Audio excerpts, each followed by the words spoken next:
Hello, Luke. As all this person in Australia know, Myanmar is a nation divided with constantly shifting civil laws ongoing ever since the nation's independent entrance into the international order of nation states, which itself was not far on from the conclusion of the devastations wrought here during World War II. Many listeners will be familiar with the barriers to peace in Burma and the realisable trajectories of conquest or peacemaking in this country. Today, however, we're going to take a step forward in time and hypothesize that the current peace negotiations between the Tamil and the ethnic armed organisations could come to some kind of resolution, one that involves an agreement on federalism, leading a security sector and constitutional reforms to serve as guarantors of future peace between the homeland, the Malastic and the borderlands. I may even argue that this most optimistic scenario would in fact be only the beginning of a more arduous and insecure process that will likely stretch across generations. So what is this post-peace process you're referring to? I think one of the concerns that I had that got me to thinking more about what a post-Panglong 21 Myanmar would look like in the areas where these ethnic armed organizations exist is that a lot of folks talk about Panglong 21 as though once this peace agreement is signed with all of these different ethnic armed organizations, that's it. You know, the lights turn out and everyone goes home. But it's a lot more complicated than that. We have areas that, for all intents and purposes, have never actually been a part of the Union of Myanmar, not since the Union of Myanmar became a state after the Brits left at the end of the Second World War. So if we think about it in that way, there's no civil servant structure in these areas. There's no existing health and education facilities. The services that are provided in these areas, and a lot of the time the general administration that we find in these areas are actually provided by these ethnic armed organizations, especially with the Kachin and the KNU, and this is most obvious in the Wa areas that are controlled by the United Wa State Party. Now, what happens to these areas after a peace process occurs that is successful? We have a large number of people who have only made their living by existing in an armed organization. So what becomes of them? How are those men and women that have been fighting for a living, especially in like KIA areas, what becomes of them? How are they integrated into an economy that is already existing just at the subsistence level, an economy, a local economy that is not even going to be able to absorb the aspirations of the civilians in that area, to say nothing of people that are existing in an armed structure that are used to earning money illicitly by extra legal taxation, although it's not, the extra legal is something that people are going to argue about. That comes down to actually who has sovereignty in the area. So I think that, for example, the KIA would say that it is the Union of Myanmar that if they are levying taxes, they are the ones that are doing the extra legal taxation. But that's questions that will be settled once a successful peace process occurs. So when you have a situation where you have people that are used to existing in a structure that is already raising its own income, and there is not going to be room for their post-peace process aspirations, the temptation is that they are going to continue to exist by tapping into the same funding streams that they had when they were raising money to basically bankroll their fight against the state.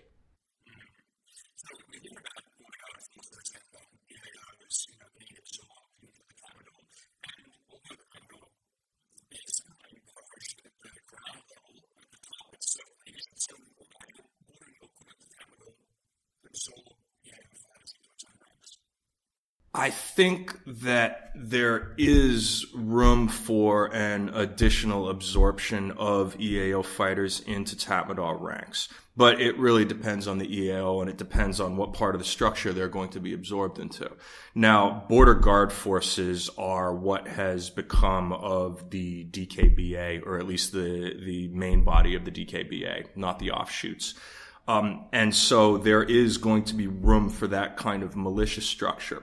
But I don't think that there's going to be room for that kind of militia structure to absorb, let's say, 80,000 fighters, right? Which is just one of the general estimates of how many fighters are existing in ethnic armed organizations right now.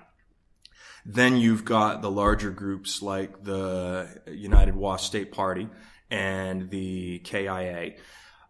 They are not going to want to be absorbed into the Tatmadaw in the way that they would envision their own future. That would be along the lines of a sort of national guard in their particular areas with their own particular leadership and hierarchy. Yeah. And even if they did not have that sort of desire, if Panglong is successful, even if they wanted to be absorbed into the Tatmadaw, that would probably call into question the very image that the Tatmadaw has of itself, right? It has an image of a Buddhist army with a Bama officer class. And so what we would probably find is that the Tatmadaw in a future successful peace process would very much want to limit the number of Karen and Kachin and Wa enrollees in the Tatmadaw at the enlisted level and especially at the officer level. We find the same thing in Indonesia where they have these unofficial caps on the number of Papuans and the number of people from Maluku that can join the TNI because their loyalty is a bit suspect. So I think that kind of consideration is very much going to be in the minds of the Tatmadaw when it comes to questions of absorbing some of the larger and tougher ethnic armed organizations into their ranks. So I think that there's going to be severe limitations on that.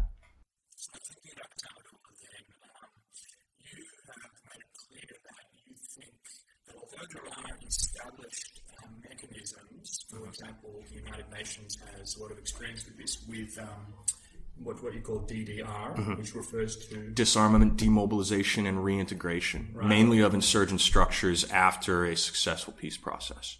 Okay, so there are experts that are currently calling on to facilitate this process, but you don't think Canada will do that here. Why is that?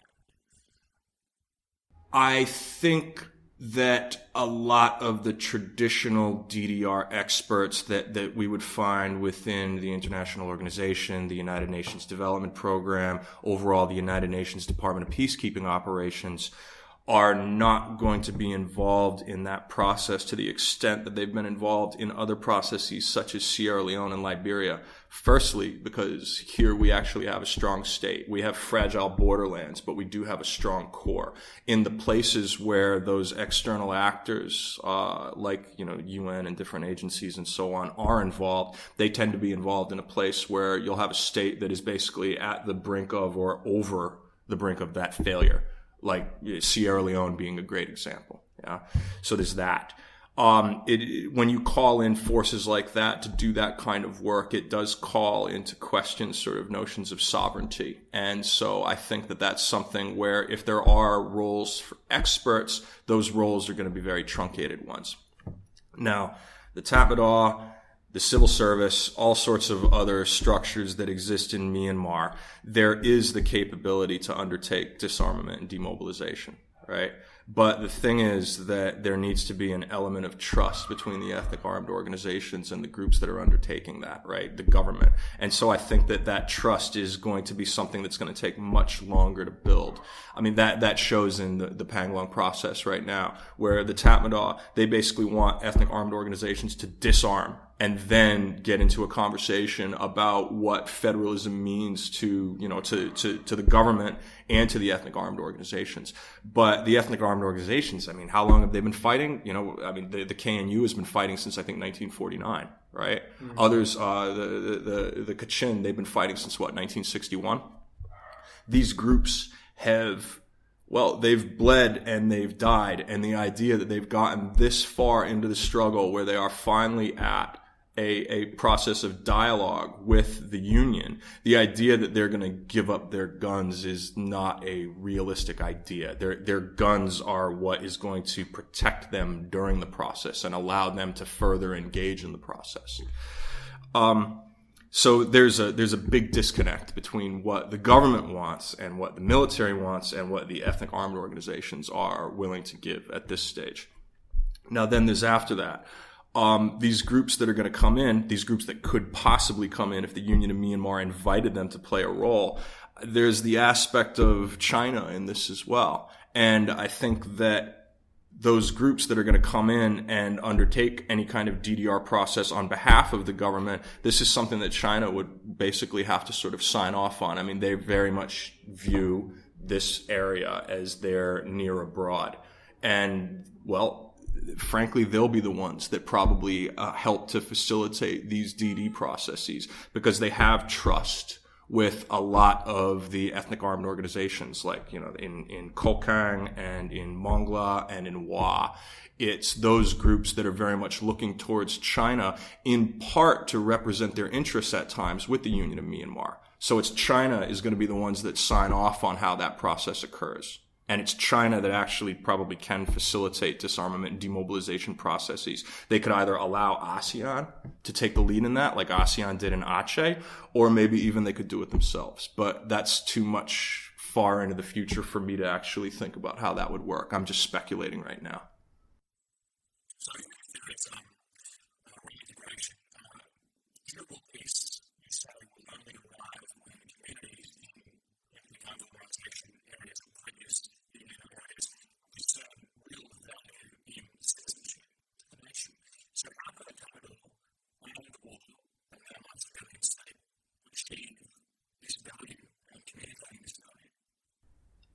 The way that these areas, the way that the areas that are currently controlled by ethnic armed organizations are actually going to become part of the Union of Myanmar in a palpable and meaningful way for individuals is when individuals can discern a value in being a part of the state.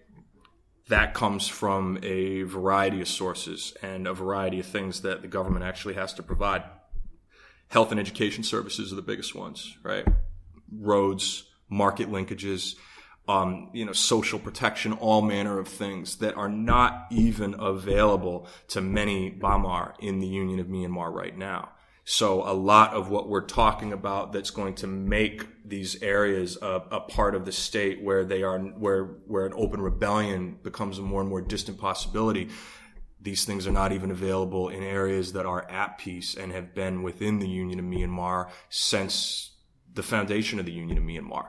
So that should be a good indicator of exactly how difficult this process is going to be. And there aren't going to be any easy answers for this at all. That's why I say that the process is going to take generations, right? You turn around and you look at the experience of northwestern Thailand, right, in hill tribe areas where there was no state presence, basically from, well, I mean, the state of Thailand and before that Siam was around for a considerable amount of time. But if we just look at, let's say, from the end of the Second World War up until those places were thoroughly integrated into the state of Thailand, that was a very, very strong state that had a limited amount of work to do actually in extending roads and civil servants and providing services in areas of Chiang Rai and Chiang Mai and so on. So you still have areas of Thailand where the state actually does not reach, where these areas of Thailand are unconnected with the rest of the state by road. There are no market linkages, or at least very limited market linkages, and those market linkages are generally around opium, which is still grown in very discrete areas of northwestern Thailand. Now, it's that same kind of thing where even with the power of the Thai state and the money that is backing this expansion into areas where there was seen to be a sort of danger to the state, even that took more than a generation and it's ongoing. So if we look at that and we compare Thailand and we look at the size of Thailand's economy compared to Myanmar's, it's going to take much, much longer for Myanmar to meaningfully integrate these places and to eliminate that future risk of armed conflict. This is something I think that China is going to play a large part in, as well as part of their One Belt, One Road initiatives and so on.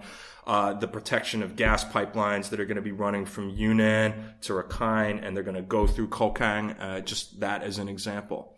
And so, yeah, I don't think anyone should underestimate the sheer size of the task ahead. And it's not just in ethnic armed organization areas, it's in Myanmar as a whole.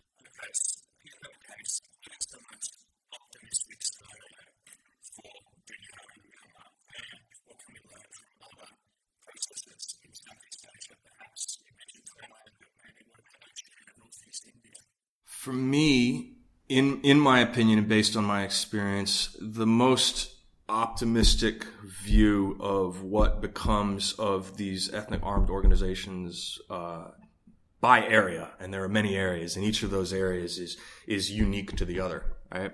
But some of the generalities that we can make are that the majority of combatants in ethnic armed organizations are going to, well, they're going to reintegrate spontaneously because they have other identities, right? It's not just that you're a fighter. Maybe before you were a farmer, or you're a father, or you're a wife or a mother, or you have an identity that could be based on a previous profession or a profession that's open to you, right? Depending on what government services might be available to help reintegrate fighters. Again, the majority of fighters, they do reintegrate spontaneously. But the worry comes from people that don't have that kind of pre-existing identity. I think that in a lot of these areas, you have people that literally the only career that they've ever had has involved having a gun in their hands, right? And in the areas that are going to be most economically deprived, again, in area like rural areas of WA state especially come to mind with regard to this.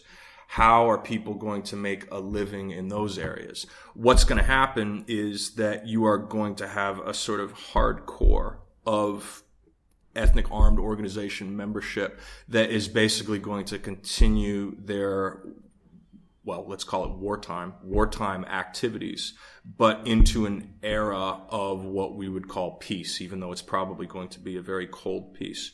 They will continue their economic activities, but with that veneer of ideology removed, and therefore they're just going to be a series of rural gangs.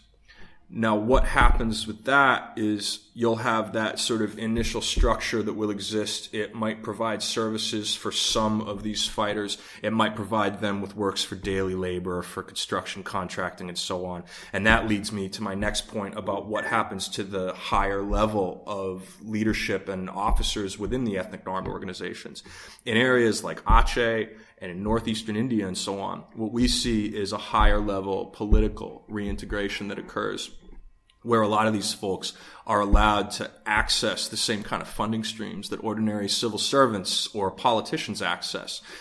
In a lot of these places, there's really not much of a difference between a politician and a contractor for a construction group, right? I mean, the line between the two is very, very vague, yeah? So what will happen is in a successful peace process, you are going to have a boom in construction activities. You are going to have the powerful elites within the ethnic armed organizations that are going to form their own contracting companies. They're going to be able to take advantage of those opportunities. And then at the lower level, you're going to have former soldiers that are still armed, and they're the ones that are going to be levying extra legal taxes on this construction boom that will occur. And those extra legal taxes will also extend to roads and roadblocks and taxes on goods in transit through border areas and so on. In areas where there is a more substantial structure, you might still have businesses being extra legally taxed. You might still have even households being extra legally taxed. Now, those taxes used to pay for civil servants, and they used to pay for services within the ethnic armed organizations. Now, those ethnic armed organization services are going to become state services. And I think ideally that structure will just carry over, where there's still going to be a funding flow, and that earlier structure will still exist, but with a lot of sort of Bamar civil servants coming in as well. So that structure is something that needs to be preserved for the continuity of services in those few ethnic armed organization areas where those services are actually provided. Because in a lot of them, there's just nothing like that, or there was, and it's gone now. You know? But yeah, I mean, that the ideal that we're looking for, the best case scenario is going to be instability and crime. Mm-hmm. That's the experience of Aceh. Now, in Aceh, where I worked for a number of years on socioeconomic reintegration programs for ex-combatants, what we found there was that, yes, the majority of ex-combatants did spontaneously reintegrate. We had a hardcore that did not. We provided them with vocational and technical trainings. We provided them with secondments to small businesses and internships and correspondence education and all sorts of other things.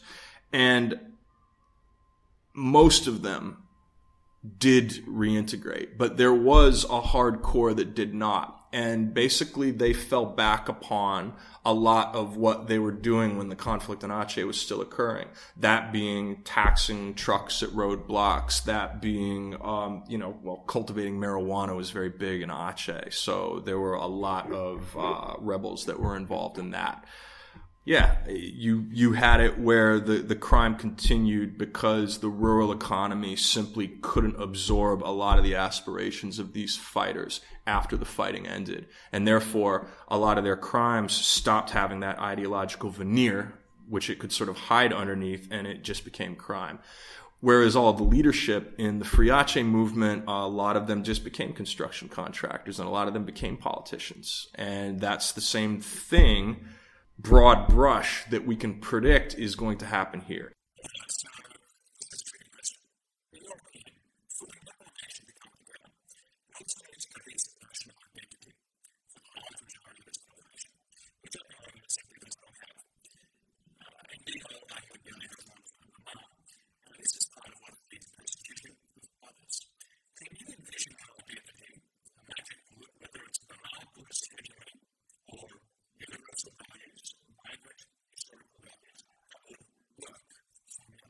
No. Sorry, mate. That's a big question. Let me think about that. When you consider the sheer volume of violence that has occurred in Myanmar across the course of its post-colonial history, and when you consider the sheer volume of just general insecurity, I mean, let's just forget actual violence. Let's just talk about the threat of it in communities, right? And I mean, not just in ethnic armed organization areas, but in Bamar areas as well. How do you take all that violence and all of that experience and that pain, individual and collective, and shape that into a cohesive national identity where everybody in Myanmar that has suffered and has known people that have died, people close to them, right? How do you take all that and make a national ideology out of that when people are traumatized and people are passionate about their beliefs because of all that they've been through? I think that exercise is something that will also take generations. I can't predict what that will be.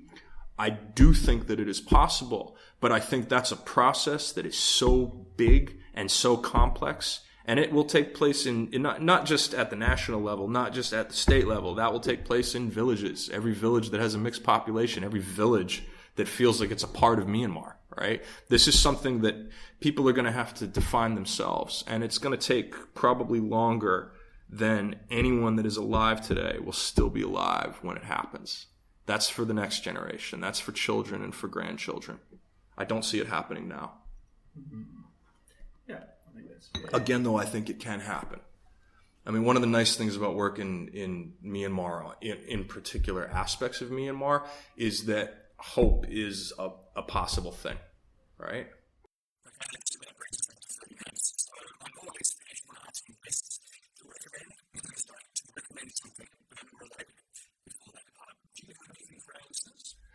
For anyone who happens to be in Monyo, in Bago West, there is a restaurant on the main street there. It's called Shui Mo, and it is one of the best vegetarian restaurants that I have come across in Myanmar.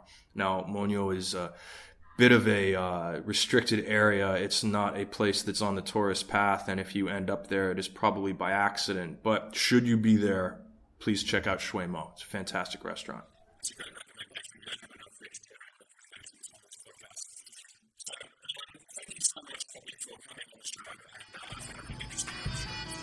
Mate, thank you very much. It's good to be here.